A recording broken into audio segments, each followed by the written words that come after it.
एक बार हज़रत सल्लल्लाहु अलैहि वसल्लम लोगों में बैठे हुए उनसे बातें कर रहे थे। इतने में एक देहाती आपके पास आया और पूछने लगा कि क़यामत कब आएगी। आप सल्लल्लाहु अलैहि वसल्लम अपनी गुफ्तगू में मसरूफ़ रहे।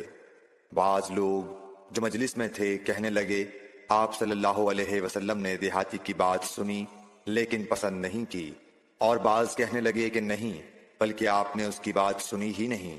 जब आप अपनी बातें पूरी कर चुके तो मैं समझता हूँ कि आप सल्लल्लाहु अलैहि वसल्लम ने यूं फरमाया, वो क़यामत के बारे में पूछने वाला कहाँ गया? उस देहाती ने कहा, हुजूर मैं मौजूद हूँ।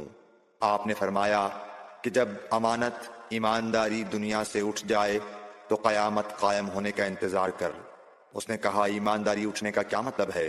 आप सल्लल्लाहु अलैहि वसल्लम ने फरमाया कि जब हुकूमत के कारोबार नालायक लोगों को सौंप दिए जाएं तो क़यामत का इंतज़ार कर।